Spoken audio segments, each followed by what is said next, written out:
Dana Chandler was living in a trailer behind her sister's house in Duncan, Oklahoma. One team come up this way, one team come up here to the main house like this. Whenever you are executing an arrest warrant, She's just so unpredictable. where the defendant is alleged to have committed a double homicide, If she goes mobile on us, she's going to come right down 42nd Street. that always raises everyone's anxiety level. I think there's a real possibility that when she sees us coming in, she may be the type to not give up so easily. We really wanted to make an arrest on a cold case murder that had been languishing for 9.5 years. The killer made it downstairs, shot Karen Harkness multiple times, shot Mike Sisko multiple times. My dad and his fiancée Karen were murdered on July 7th, 2002. Whoever it was that did this hated these people. They wanted them dead, and they wanted to make sure they were dead. I want answers. I want to know why. I want to know everything. Malik laid eyes on her this morning, walking around the front side of the camper. We get the search warrant signed. At that time, we're good to go. In my experience, DAs don't go along on the arrests. At the end of the day, like Harry Truman said, the buck stops here. You and I will leave in this car. While the law enforcement partners were doing their final debriefing, she gets in her car and leaves home. It's her. She's on the move. Okay. He's moving. Everyone scattered out. And there she was. Both hands out of the car.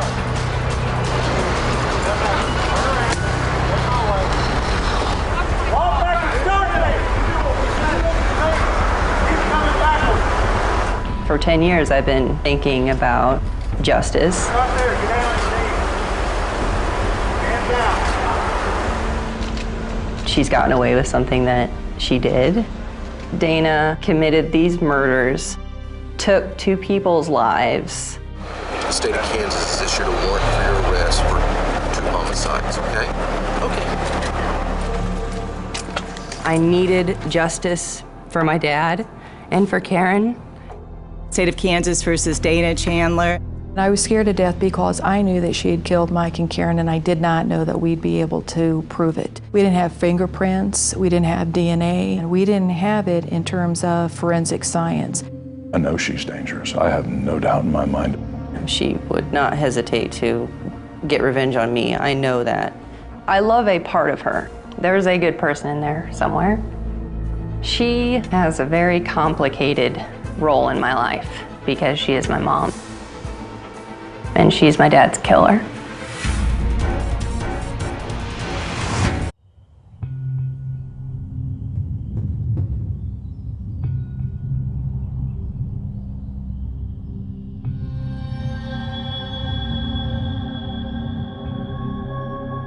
She's being held accountable for what she's done, and I hate that that's the truth, but it is.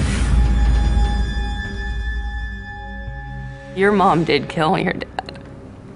That's the fact. State of Kansas versus Dana Chandler. And the fact is, it's taken 10 years to get Haley Sisko's mother, Dana Chandler, into a Topeka courtroom to face trial for murdering Haley's father, Mike Sisko, and his fiancée, Karen Harkness. Haley was just 17, and her brother Dustin was 15 at the time of the murders. I know Mom did it. And you've known that for 10 years? Yeah. Lord knows I don't want it to be her. If it wasn't, I would be on cloud 9. The question is, will prosecutors be able to convince the jury that Dana Chandler is a murderess? Convict her because she killed Mike Sisko, she killed Karen Harkness, and she robbed her own children of their father and his fiancée. But here's the problem with the case. There's absolutely no physical evidence. No DNA, no fingerprints. Also, no witnesses. Almost no way at all to place Dana Chandler at the crime scene. Hi, Dana. Harold Dow, CBS News. We first reported on this story back in 2009 with our late colleague, Harold Dow. It was a cold case then. Did you know anything about the death of Michael and Karen? I have no idea what happened to Mike and Karen. There's some people out here who think that you had something to do with it. I know that. 48 Hours was first to publicly name Dana Chandler as the prime suspect. And she sure seemed like the perfect suspect.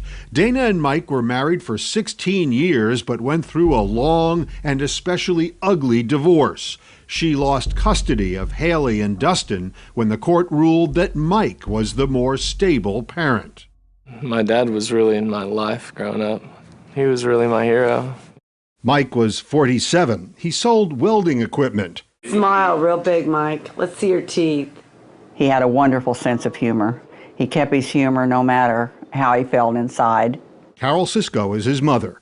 I see the pain in my grandchildren's hearts with him gone.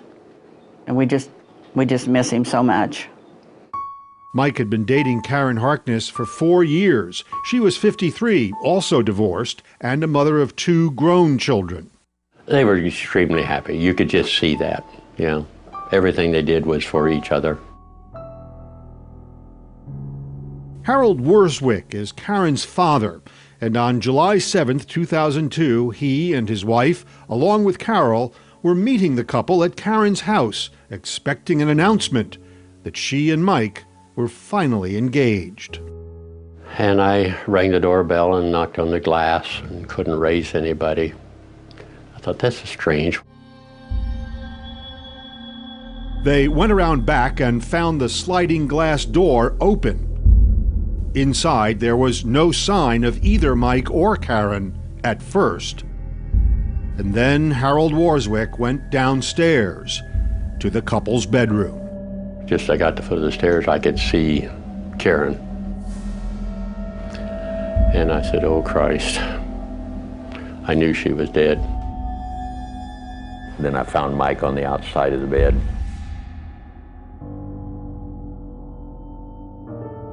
Mike and Karen had been shot 11 times. The number of shots was the particularly important thing there, I felt, that it was overkill. Lead detective Richard Voley. It told me that there was some emotion involved in it. Police were able to quickly rule out robbery as a motive because they found cash, along with Mike's Rolex and Karen's jewelry, untouched. There was no profit motive in this. This was pure revenge. So investigators started looking for someone with a grudge against one or both of the victims. We began looking at the victims' families. They were interviewed and they cooperated fully in the investigation. So who did that leave you with? That left us with Dana Chandler. She is truly evil. Mike's sister Kathy and her husband Mark Boots have a lot of experience with Chandler. They say Dana stalked Mike. I think she became obsessed with the fact that Mike was moving on with his life, and she was not seeing the fulfillment in her own life for whatever reason. Sometimes the stalking was just annoying, and sometimes it was more. Kathy still remembers one night years ago when she was staying with Mike during the divorce. The kids were upstairs in their room, and we heard a noise in there. She was in the middle of the night, jumping on a trampoline in the backyard of Mike's home. Was she saying anything while she was jumping up and Just down the laughing. trampoline? Just laughing. Yeah, just laughing. And then when Karen entered the picture, that's when things really started, I think, escalating. Dana's surprise appearances became so frequent that Mike started keeping track in this journal. July 28th, Dana stalking neighborhood at 8:30. Caught her. She left. November 12th, Dana came in house while I was at Karen's from 7 to 11. Went through stuff. Caught her walking out back door when I came in. Called police.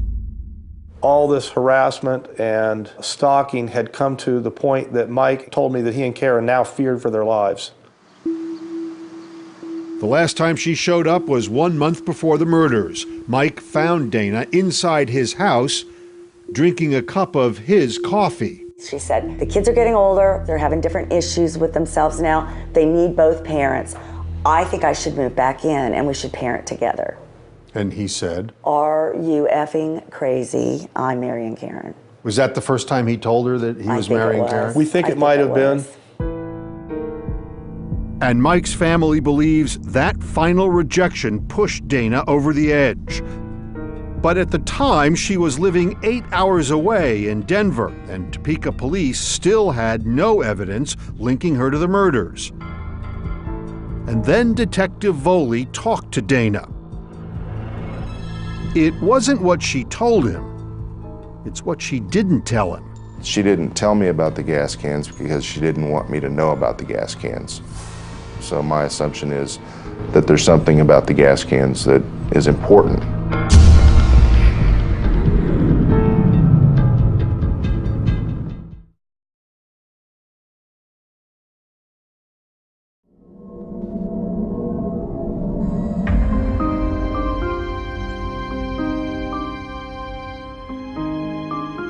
I'm just like, who else could have done this? It's got to be somebody else. You know, I just can't believe it was my mom. My mom? But Haley's mother, Dana Chandler, was now the main suspect, and Detective Richard Voley interrogated her about where she was around the time of the murders. She said she'd been at home Saturday morning, that's July 6th, and then made a couple of errand stops. Chandler said she had bought cigarettes, snacks, a coffee thermos, and a replacement cigarette lighter at various stores around Denver before filling up her car with gas and returning home around 3 p.m. She said she'd stayed at her apartment by herself, didn't have any visitors, and the next day got up and went for a drive in the mountains at 10 o'clock in the morning. But there was no trace of her, no way to prove where she was after her errands until hours after the killings. What we found was there was a 27-hour window where her phone wasn't used and there were no credit card transactions. There's Dana. That is a key point for Chandler's one-time brother-in-law, Mark Boots. And I knew that was highly unusual with her. She used her cell phone almost continuously. And police became even more interested in Dana Chandler's movements when they learned she neglected to mention, in her detailed statement to them, one purchase detectives thought was very curious. She'd bought 2 5-gallon gas cans as well. What'd you make of that? That was very strange. And also very strange that she neglected to tell me that she'd bought 2 5-gallon gas cans. Voley now suspected Chandler had bought all those supplies for a road trip and that she had spent Saturday night driving from Denver to Topeka, 542 miles, to murder Mike and Karen. I thought that she had used the gas cans to avoid making a stop in Kansas and not have to use a gas station at all. But if Chandler made the drive on the night of the murders, Detective Voley needed to find someone who saw her. So I sent 2 detectives driving I-70 west towards Denver, looking for any convenience stores that had video surveillance. And it was here at this truck stop in Waukene, Kansas, that police got their first big break. They didn't have surveillance cameras here, but they did have one eagle-eyed clerk named Patty Williams. And she told police she was 70% certain that Dana Chandler stopped here the night of the murders to use the restroom and look at some self-help books, including this one, Overcoming Hurts and Anger. That lady described Dana Chandler down to the crease in the corner of her mouth on the right side that she called a scar. Bullseye. Bullseye. Voley thought he had enough to arrest Chandler and went to the DA at the time, Bob Hecht. And he said, but you can't put her in Kansas. And I said, we have Patty Williams that puts her in Kansas. And he said, but that's only a 70% ID. I said, that's true. And that was essentially the end of the story. A reluctant DA meant the Cisco Harkness murder case went cold. So the Cisco family started their own investigation, looking for evidence the police might have missed. I put her picture up everywhere. Have you seen this person? Kathy Boots and her mother Carol, who was then 65 years old, hit the road, searching for clues in dumpsters and in rest stop bathrooms. But we thought, maybe she threw the gun somewhere. So I would stand on a toilet and try and push a tile up. Mom and I would take,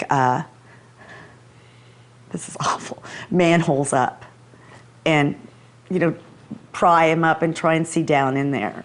And I just kept thinking there's something we're missing. So you took this on yourself? Yes.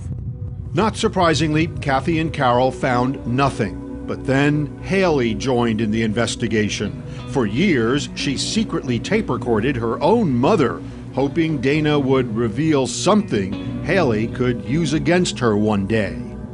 I think that the only way I can really move on with a relationship with you is if you can just tell me yourself that you did it.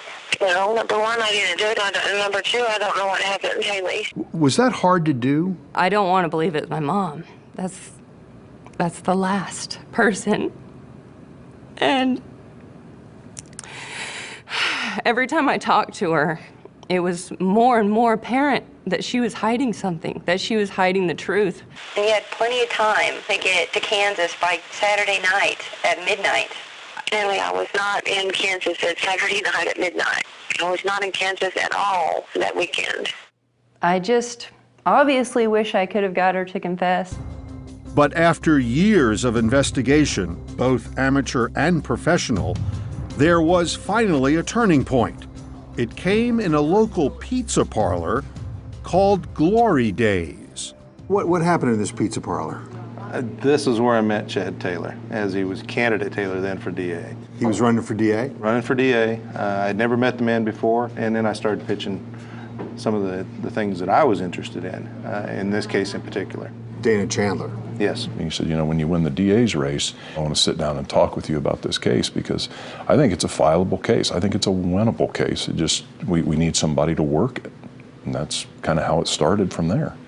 Chad Taylor won that election and took office in 2009. The murders became a priority again, and he took a hard look at the circumstantial case with Chief Deputy DA Jackie Spradling.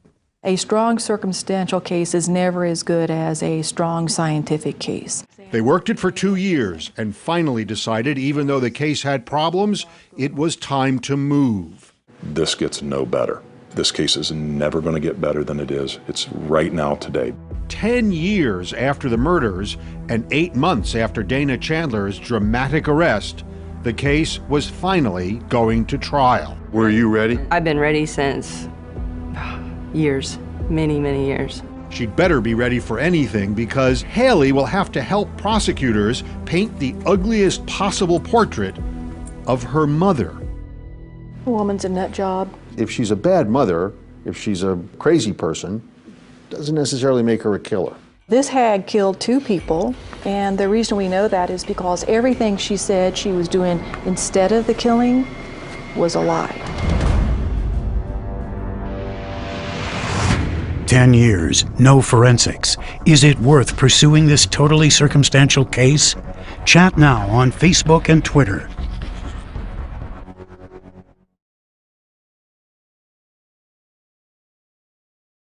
Some of them right at him, and some of them was like 1.5 foot, some like 3.5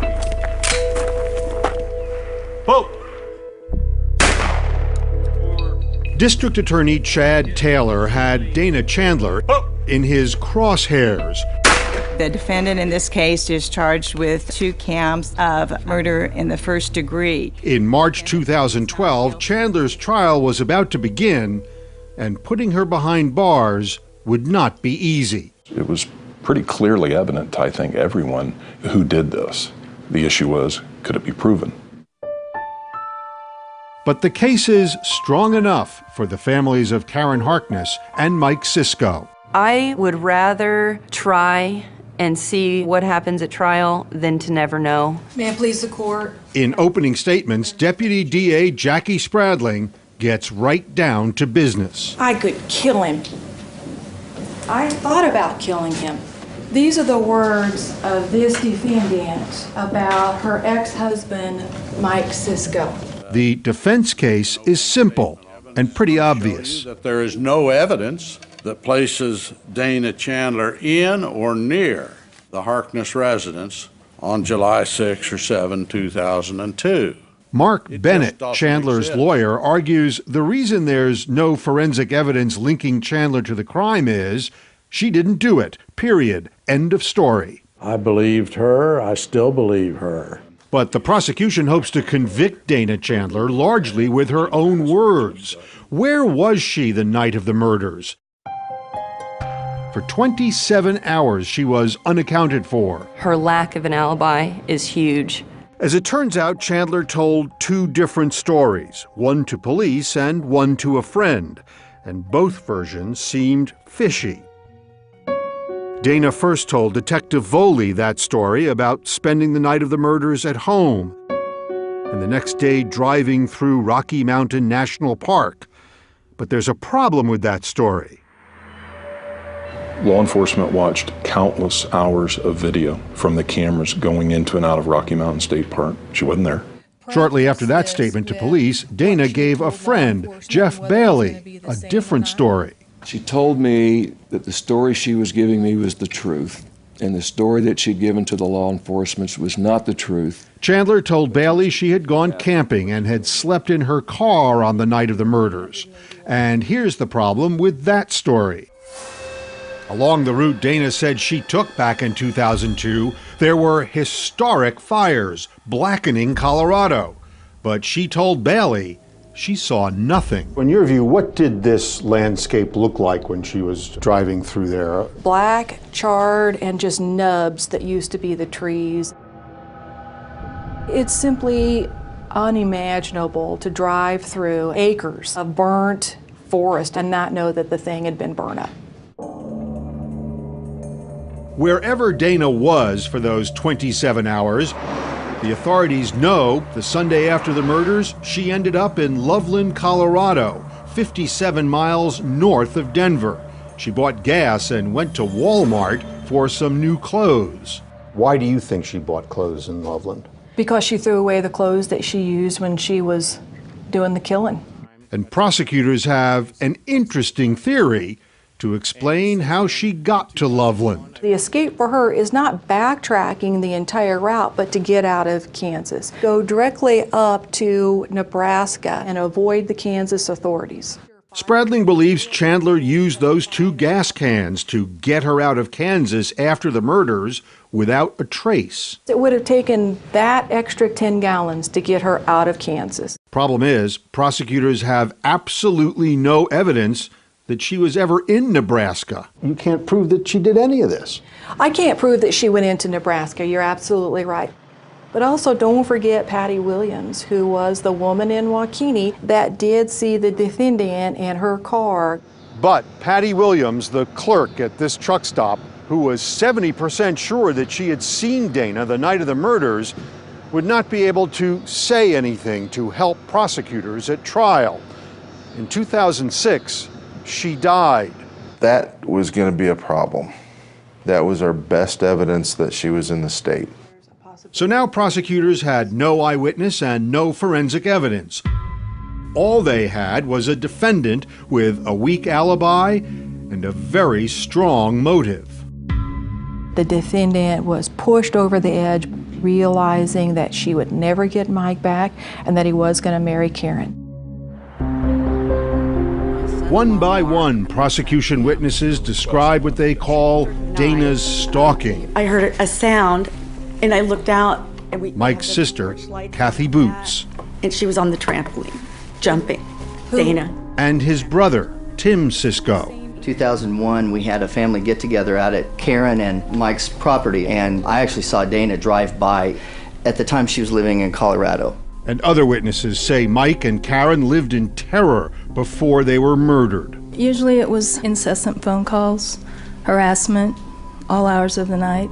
She called as often as you can dial the phone. Just hit repeat or redial over and over, sometimes a minute apart, sometimes 3 minutes apart. Mark Bennett says Dana was just being a good mother.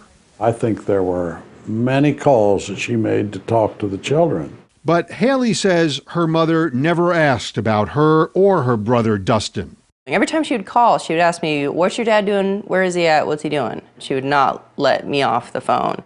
And there's more evidence that Dana Chandler was not just a stalker. She was becoming dangerous. When I saw the look on Mike's face, he was distraught. For the last 10 years, Mark Boots has been haunted by the last conversation he had with Mike on a fishing trip. It was just the week before the murders. He turned to me and said, "Mark, you're going to wake up and find me dead, and I want you to know who did it. Dana Chandler." Will you tell us your name, please? Mark Boots. Mark thinks if he can tell that to the jurors, it could be powerful enough to assure a conviction. Was he talking to you about some recent events that were disturbing? Yes. Will you tell us what they were, please? Judge, can we approach, please? Mark Bennett objects. He says that statement is hearsay, and the judge agrees. So the jury will not be allowed to hear that Mike predicted his own death at the hands of his ex-wife. I think it's a travesty that they can't hear that. Mike told it directly to me, and I believe I should be able to tell the jury. Mike sure can't. But there are still 2 more witnesses with devastating first-hand testimony. Do you know the defendant in this case, Dana Chandler? Yeah, she's my mom. Dana's own children, who will face their mother in court. I'm Haley Cisco. I know it's going to be very hard. It hurts a lot to face what's really happening. But you can do this? I can do this.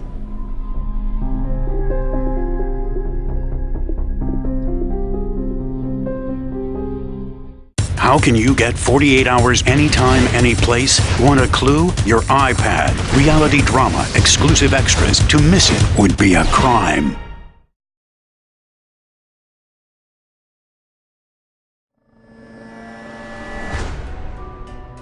I've built so much anger toward her. She doesn't even realize what she's put me and my brother through.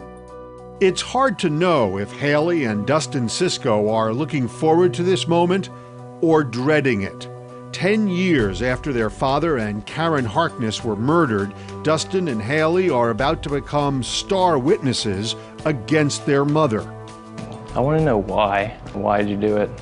Dustin is up first. The prosecutors want him to tell the jury that his mother used visitations with her children to stalk their father. She took me and my sister with her to go spy on my dad. And so we were in the car, and she told us, we're just going to be her little helpers.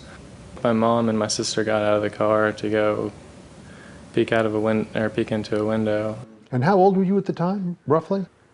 12, maybe. And at the time, I didn't know it was strange. I thought it was just a game, Yes, I ended up going on the trip.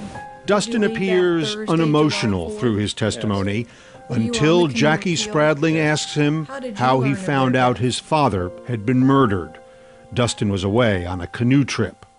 My grandma and my sister showed up, and I told them that my dad was going to pick me up in the morning.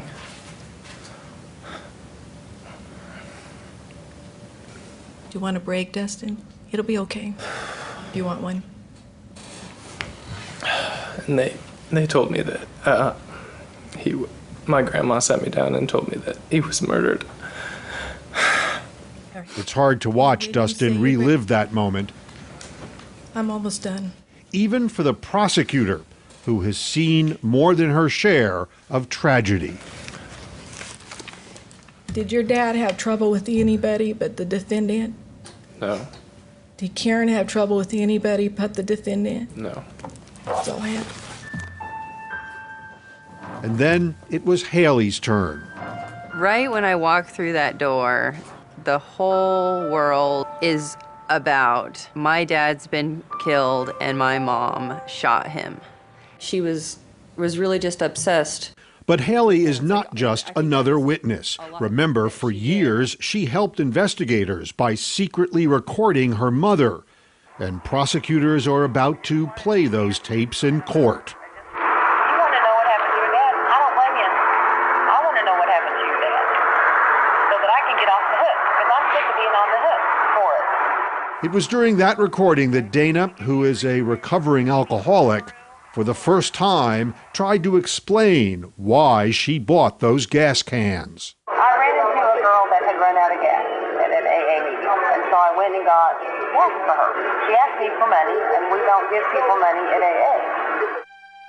But over the years, Dana has never named that woman. What was her name? Can get a hold of her? I mean, if she could say that, that would just be awesome. Kaylee, I have no idea. You don't know? What? Just as I thought. It really wasn't a surprise. The G, the U, the I, the LTY, it started getting bigger and bigger and bigger and bigger every conversation. Like her brother, Haley could only remain composed for so long as she testified against her mother. We caught eyes a few times, and just real hatred, just hatred. She's just burning me at a stake, pretty much. Then, during a break in the testimony, her mother seemed to mouth silently across the courtroom, "I still love you. It's okay. I'll always love you." And Haley broke down. And a few moments later, she also seemed to mouth, "You're my baby girl." I'd like to think it was coming out of love, but right after that, after about 10 minutes, it was right back to the glaring. But Mark Bennett insists his client loves her children, even now. She doesn't bear them any ill will. She loves them, and this isn't going to change that. And Bennett presents evidence that he says raises more than just reasonable doubt. I've been dispatched there for a past burglary. He calls a series of officers who investigated break-ins not far from Karen's home. It would be to the east, half a mile. Bennett says had striking similarities to this case, like the sliding glass door that was found open at the crime scene. The sliding glass door had been found open? Correct. In at least one of those burglaries, blank checks were stolen. And after the murders, Bennett says two men, Walt Rogers and Terry Tigner, were in possession of one of Mike's checks. They got two people out there, Terry Tigner and Walt Rogers, that are bad, bad people. They've got long rap sheets and a lot of convictions. Prosecutors dispute that theory. The police determined the check was not taken from the murder scene. It was forged, but made out for just $30, and whoever committed the murders left behind that watch and the jewelry and the cash. Still, Bennett argues the police ignored other suspects. I think they had made up their mind who the likely suspect was. And they did that, Bennett argues, even though there was nothing concrete linking Dana Chandler to the murder. You saw him swear the testimony. He used lead detective Richard Voley to make that point. Was there any physical evidence, hairs, fibers, receipts, anything that placed her in Topeka, Kansas, or the state of Kansas? There were no hair or fibers that linked her to the state of Kansas. It turned out when this case was reopened, there was one tiny piece of what could be physical evidence. It was a human hair on one of the shell casings. Physical evidence carries greater weight than circumstantial evidence. They had physical evidence. The hair did not match Dana or either of the victims, and authorities did not test it any further. Can you tell this jury that those hairs and that DNA that was unidentified did not match Terry Tigner's? No. Same thing true of Mr. Rogers? It was not checked. Bennett argues the hair could belong to the real killer. They should have explored all the potential physical evidence that they had. And now the Cisco family is afraid the jurors will see holes in this case, that they'll find reasonable doubt that Dana Chandler will be set free. If justice is not served and she's released, it's going to be a life-changing event for all of our family. We're going to have to relook at how we're going to live our lives because we truly are afraid of Dana Chandler.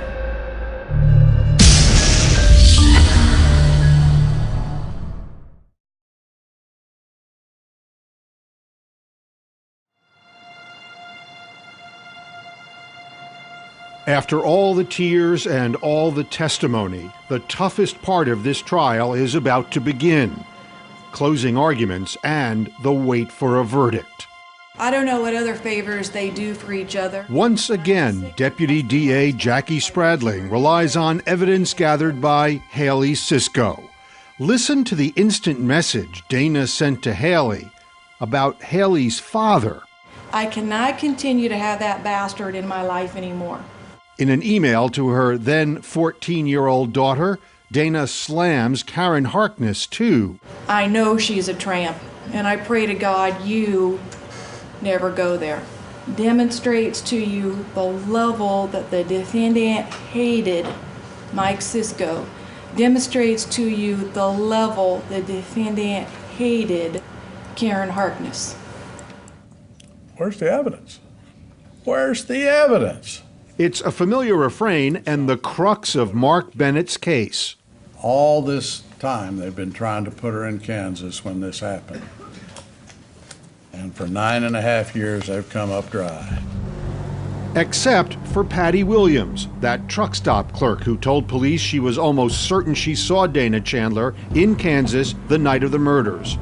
Even though she's dead, she still could be a major factor in this case. Not being hers. Shortly before the trial started, the prosecution got their hands on these jailhouse phone recordings between Chandler and her sister, Shirley. I'll keep wanting to talk about that Patty Williams. She's dead. I know. That's huge for you. Yes, that's huge for you. Because that little piece of information could potentially put me in Kansas, but that's the only thing. The defendant is celebrating with, right alongside Shirley, the fact that the person who could put her in Kansas is dead and cannot come and testify against her. I am feeling, today was such a good day. This defendant is guilty. Finally, Spradling urges the jury to end the 10-year ordeal for the victims' families. You're the end of this story. Come back to us and tell us the word we all want to hear. Tell us guilty. All right. Thank you very much. And with that, the case goes to the jury at 2:37 p.m. Despite a courtroom filled with circumstantial evidence, prosecutors are still filled with worry. Do we have the right jury, and are they going to allow this to happen without that smoking gun or that fingerprint? They wouldn't have to wait long for an answer. At 4 p.m., there's a verdict. The jury's been out just 83 minutes. This could go either way. What are you feeling? If it's that quick, does that mean it's going to be guilty, or does that mean they didn't buy into any of this? The last few minutes, waiting for the jury to announce its verdict, were agonizing. Defendant would please stand. We, the jury, find the defendant guilty of the crime of murder in the... Dana Chandler is guilty of 2 counts of first-degree murder. She barely has a reaction. Her children are overwhelmed. Haley has been fighting for this moment for almost 10 years. A daughter forced to pursue her own mother. I don't feel victorious. I don't think there's any winners at all. There's justice, but that's about it. You know, my dad's not coming back, and neither is Karen, and that's the truth. That's the bottom line. And here's the last great irony in this case.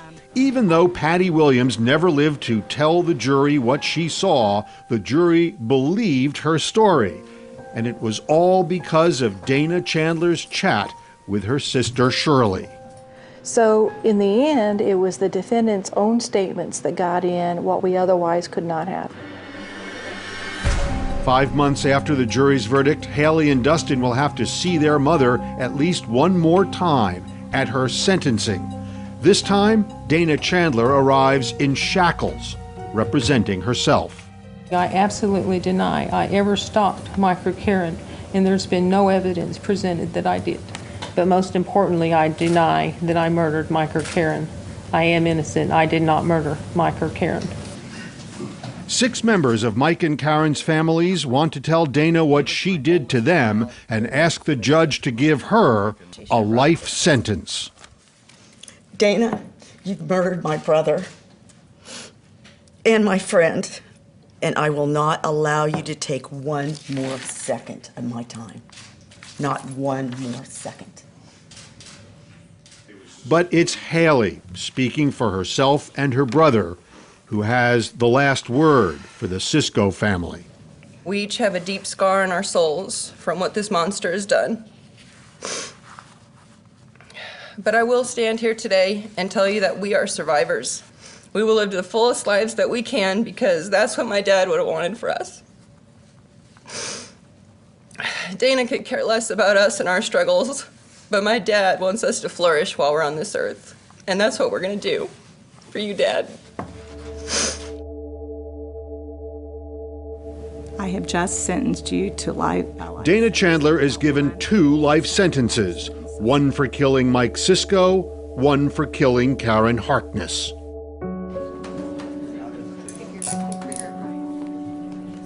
And with Dana Chandler locked away, the Ciscos are finally free. So 5 years from now, what do you think you'll be doing? Married and with a family and doing well. You want to be a mom? I do, very bad.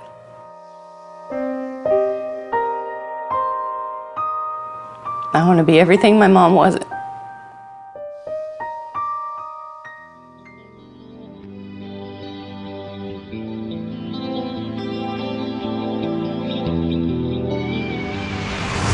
Could prosecutors have made their case without Haley? Chat now on Facebook and Twitter.